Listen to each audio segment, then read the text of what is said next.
Yo guys, Haku here with my One Piece Chapter 813 review. Now before I give it some general thoughts and a score, I want to break this down and take some more specific thoughts on specific parts. So the first thing that stood out enough to me was Sanji finding out about the wedding says, "Why now?" So he knows that something could have happened with this family, but after all this time, why is something happening to him now? Why is it all catching up to him at this point? And Capone just responds, Capone sass Master Beige with, "How the hell am I supposed to know what's going on in your family?" Now, Brook does seem to know the name Vinsmoke, and I think that it's most evidenced by he says, "No, it can't be." And in saying that, it makes me think he knows bad things about them. Brook has an antagonistic relationship. Not that they're an antagonist, just that Brook doesn't like them, or he's afraid of them, or something. He knows bad stuff. Now, Sanji's cigarette actually ignites on the floor of Capone's castle at one point, so Capone freaks out, stomps it out. "Oi, you're trying to burn down my castle?"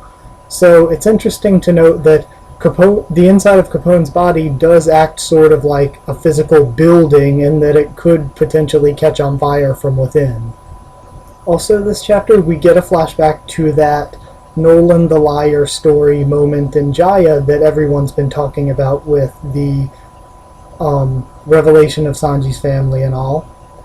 And Brook notes that it's a huge deal for Sanji to have gone from North to East Blue as a child, because that's a full-blown voyage. That is a journey across the Red Line. Pudding is also confirmed to be Big Mom's daughter, and we get told by Caesar that if Sanji does marry Pudding, that would make the Straw Hats underlings of Big Mom by marriage. So it's interesting to note that marriage would bind the two crews together in some way if it does end up happening. Now, when Sanji goes to leave, Capone is like, "I didn't ask for a yes or no. You're already in my castle. We're already on the way there." So that's how we find out that Capone's actual body can move around and do things while Mini Capone is inside doing Mini Capone things. Which, I mean, it kind of makes sense, but I think it's really cool and it really adds to the character. Because could you imagine a final fight in an arc where Capone's a bad guy, where one of the Straw Hats is fighting Capone inside the castle as things are like swirling at him and knives are coming out of the ceiling, and one of the other Straw Hats is fighting Capone out in the physical world where he's just got people shooting out of his hands and stuff? That'd be an amazing just two Capone fights at once. I really hope that happens now that I said that. That sounds really awesome. Oda, do that. Now, as I just kind of gave away, we find out that Capone controls everything inside of his castle. He had Nami sinking through the floor, had like spears, axes, swords coming out of the ceiling, the little candelabra and chandelier candles turned into knives and were like going down into where Sanji was, and the tablecloth was like flowing around his neck like a liquid, the floor was turning into cannons. Overall, it's a really interesting power to be put in the plot, and I think it would lead to a very good storyline fights later on, where you have Straw Hats running around inside of him and people fighting him from the outside. I think Capone would make a very fun villain to see in a fight. Now, Vito cuts in talking about how denying a Tea Party invitation from Big Mom is essentially a death sentence.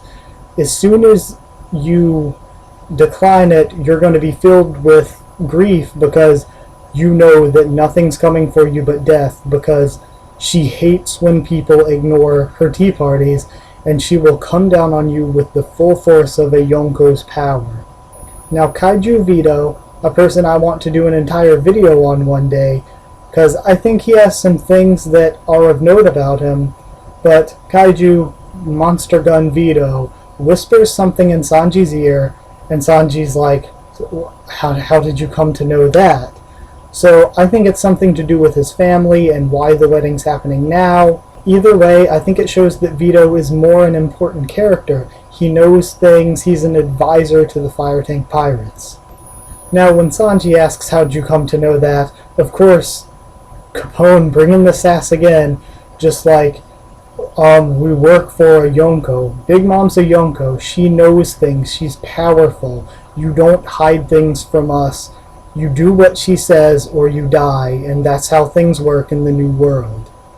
Now we see another silhouette of Big Mom, and it's a bit different than the one before, and I actually think that the silhouettes might not even be that accurate. Like the first one we saw of Kaido looked nothing like current Kaido does.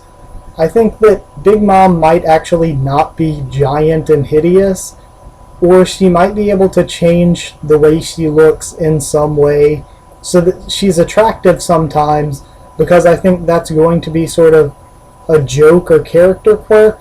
I could see her being able to change form, or maybe when she's hungry she just turns into this big fat monster, but when she's okay she's just a normal looking character.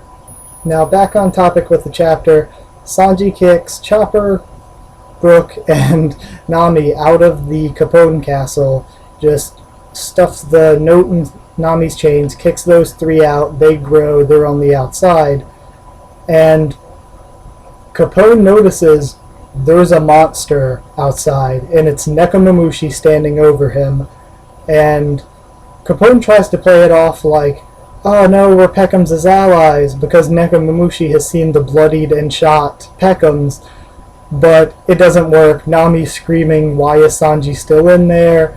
So the plan to lie to Nekomamushi does not work out for Capone.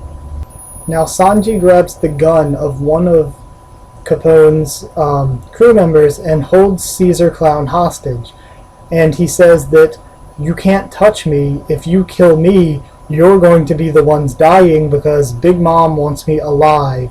And the same person that established this wedding, set it up with Big Mom and her family, is the person that ensured my only alive wanted poster. Now what this means is whoever did it, and I'm going to say that it's probably Sanji's father, is someone who both has connections to the world government and Marines, and also to the Yonko and pirates. So I think, in my opinion, that rules out someone like a Gorosei, because they wouldn't have that close a relationship with pirates. The Yonko, in their existence, spit in the face of the world government by establishing their own dominance over these islands. Now Sanji leaves his allies with a smile, promising to return, as Capone turns his legs into a tank's treads and escapes. And that made me wonder, if he can turn his legs into tank treads, is it possible can he turn his entire body into a full-fledged, like, he is the castle himself, but can he transform, like a Zoan would transform into an animal, can he fully transform into a castle? I think that is something interesting to note. And the chapter ends with Sanji's letter saying, I've got to go see this girl, I'll be right back, guys. And it's sad. And it's sad because he's just being happy, trying to say, okay, it'll be okay, guys. And I think it's a good way to end this chapter, and I think we got so much. We're probably going back to modern times with Luffy next week, I would believe. But this little 2 or 3 chapter flashback with what's going on with Sanji was so big. It was so great. I can't really fault this chapter for anything. We found out so much. There's so much for theorists to work with. Like, we've gotten so much these past 3 chapters that are just unanswered questions after unanswered questions. So I thought it was great. There's so much to work with, and I'm going to give it 9 Capone Sass attacks out of 10. Like it if you guys liked anything I had to say. Subscribe if you want more One Piece, Walking Dead, Tower of God, and whatever else you want me to do. I think I'm going to be doing some random anime reviews too. Either way, follow us on the Twitter if you want to get updates to when I'm posting new videos, and I'll see you guys around.